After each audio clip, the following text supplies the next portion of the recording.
হেলাল ভাইয়ের ঘাঁটি মোহাম্মদপুরের মাটি, ৭৭-এর মাটি ভাইয়ের ঘাঁটি, হেলাল ভাইয়ের ঘাঁটি ছাত্রদলের মাটি, হাঁটি হাঁটি হাঁটি ছাত্রদলের মাটি, ছাত্রদলের মাঠে হ্যাপি হ্যাপি ডে, হাঁটি হাঁটি হাঁটি ডে ছাত্রদলের মাটি, ছাত্রদলের মাঠে হ্যাপি হ্যাপি ডে, মোহাম্মদপুরের পক্ষ থেকে লাল গোলাপ শুভেচ্ছা, লাল গোলাপ শুভেচ্ছা। মোহাম্মদপুরের পক্ষ থেকে। দেশের জনগণ নিয়ে আমরা রাজনীতি করি। দেশের রহমান তারেক রহমান 31 দফা দিয়েছে, সেটা দেশের উপরে 31 দফা দিয়েছে। সে 31 দফার মধ্যে কী আছে?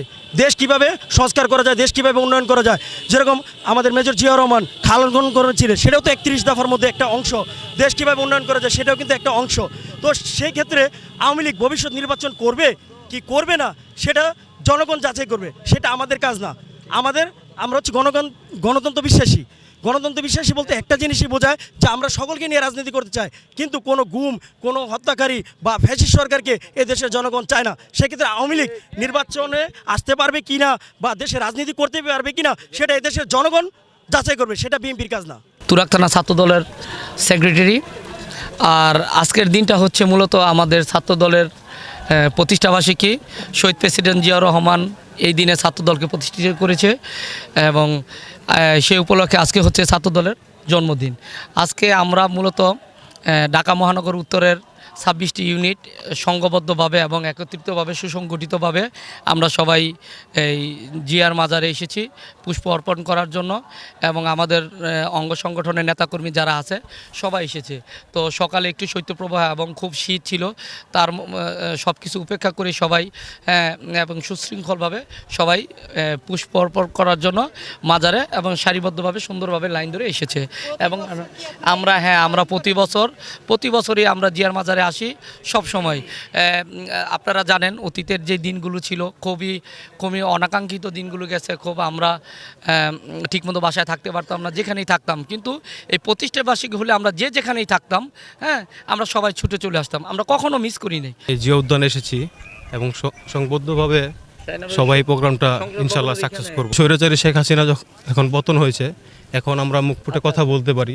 আগে বাসায় থাকতে পারতাম না, বিভিন্ন হয়রানি শিকার হয়েছি। এখন একটু স্বাধীনতায় আছি আমরা সবাই। আমরা চাই একত্রভাবে সংবদ্ধভাবে সকলে মিলে একত্রে কাজ করার জন্য, এবং কি সামনে যে নির্বাচন তারেক রহমান বলেছে 31 দফা, ওই নির্বাচনে সবাই আমরা 31 দফা অনুযায়ী তারেক রহমানের নেতৃত্বে আমরা এই দেশকে আরও এগিয়ে নিতে চাই। সাধারণ সম্পাদক, আজকে বাংলাদেশ জাতীয়তাবাদী ছাত্রদলের 46তম প্রতিষ্ঠাবার্ষিকী উপলক্ষে আমাদের মহান নেতা, আধুনিক বাংলাদেশের রূপকার, মহান স্বাধীনতার ঘোষক, বহুদলীয় গণতন্ত্র প্রবক্তা শহীদ প্রেসিডেন্ট জিয়াউর রহমান মাজারে আমরা শ্রদ্ধা নিবেদন করতে এসেছি। তো আমি বেসরকারি বিশ্ববিদ্যালয়ের ছাত্রদলের পক্ষ থেকে আমরা হাজারো নেতাকর্মীদেরকে নিয়ে আমরা আজকে শহীদ প্রেসিডেন্ট জিয়াউর রহমানের মাজারে সমবেত হয়েছি এবং দোয়া মোনাজাত ও পুষ্পার্পণের মাধ্যমে আমরা আমাদের আজকের প্রতিষ্ঠাবার্ষিকী শুভ সূচনা করেছি। আমাদের বাংলাদেশ জাতীয়তাবাদী ছাত্রদলের প্রতিষ্ঠাবার্ষিকী, তো আমরা সকলেই ঢাকা মহানগর উত্তর সহ বাংলাদেশ জাতীয়তাবাদী ছাত্রদলের সকল নেতৃবৃন্দ আজকে শহীদ রাষ্ট্রপতি জিয়াউর রহমানের মাজার আমরা ফাতেহা পাঠ এবং মোনাজাত করেছি। এবং আমাদের যেই কর্মসূচি সেগুলো হচ্ছে আগামীকাল থেকে আমাদের অনেক কর্মসূচি আছে। যেমন আপনারা জেনে খুশি হবেন, আমরা এই দেশ স্বাধীন হওয়ার পর থেকে, দেশ স্বাধীন বলতে আমরা যেটাকে দ্বিতীয় মুক্তিযুদ্ধ বলি, 5ই আগস্টের পর থেকে বাংলাদেশ জাতীয়তাবাদী ছাত্রদল ছাত্রদের কল্যাণে অনেকগুলো কাজ হাতে নিয়েছে। তার মধ্যে হচ্ছে আমাদের কমিটি গঠনের মধ্যে যারা রানিং ছাত্র আছে তাদেরকে প্রাধান্য বেশি দেওয়া হচ্ছে। এরপরে হচ্ছে প্রত্যেক ক্যাম্পাসে আমাদের ছাত্রদলের যে বিষয়গুলো, সেই বিষয়গুলো তুলে ধরা হচ্ছে, কিভাবে দেশ এবং জাতি গঠনের জন্য ছাত্রদল ভূমিকা রাখে, সেই সমস্ত বিষয়গুলো আমাদের বাংলাদেশ জাতীয়তাবাদী ছাত্রদলের বিভিন্ন পর্যায়ের নেতাকর্মী সেই কাজগুলো আমাদের চলমান রয়েছে।